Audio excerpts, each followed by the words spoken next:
If you find yourself canceling plans at the last minute or standing at the edge of a room, hoping nobody notices you, and yet deep down you wish you could just walk up to someone and start a conversation without that heavy feeling in your chest, then what you are about to hear might finally explain why this happens, and more importantly, how to actually change it starting today. Psychology says that feeling antisocial is rarely about hating people, and is almost always about your nervous system trying to protect you from perceived rejection, which means with the right understanding and small consistent shifts, you can rewire how your brain naturally responds to connection. The first thing to understand is that your brain has something called the social threat detection system, and research shows this system becomes hypersensitive when you have experienced awkward interactions or felt judged in the past. So now every social situation feels like walking into a room full of critics, even when everyone around you is friendly and your mind starts scanning for signs of disapproval before you even say hello. And this is not a character flaw, it is simply your amygdala working overtime to keep you safe from what it remembers as emotional danger. And the moment you truly realize this, you stop blaming yourself and start seeing it as a learned pattern that can absolutely be unlearned with patience. Another powerful shift happens when you understand the spotlight effect, which is a cognitive bias that makes you believe everyone is watching and judging you far more than they actually are. And psychology research confirms that people are mostly focused on themselves and barely notice the things you obsess over, like what you said wrong or how awkward you looked. And knowing this can be incredibly freeing because it means you have full permission to be imperfect and still be completely accepted by others. And when you stop performing for an imaginary audience, you suddenly have real energy to connect with the actual people in front of you.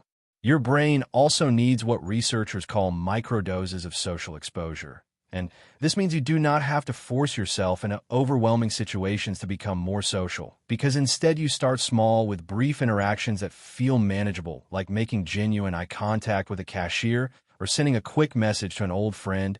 And each tiny success signals to your nervous system that connection is safe, and over time these small wins build what psychology calls social self-efficacy, which is your deep belief in your ability to handle social moments confidently. And the more you prove to yourself that you can do this, the more your brain relaxes. Something most people completely overlook is the power of curiosity in social situations, because when you shift your internal focus from how am I coming across to what is actually interesting about this person, your entire nervous system calms down. And research shows that genuine curiosity activates completely different brain regions than self-focused anxiety. And this means asking questions and truly listening actually reduces the stress response in your body, and people can instinctively feel when you are curious about them rather than just performing for their approval. And this creates a natural warmth that makes real connection feel almost effortless. Finally, psychology says that your identity plays a massive role in how you behave, and if you keep telling yourself, I'm just not a social person, your brain will constantly filter reality to confirm that limiting belief.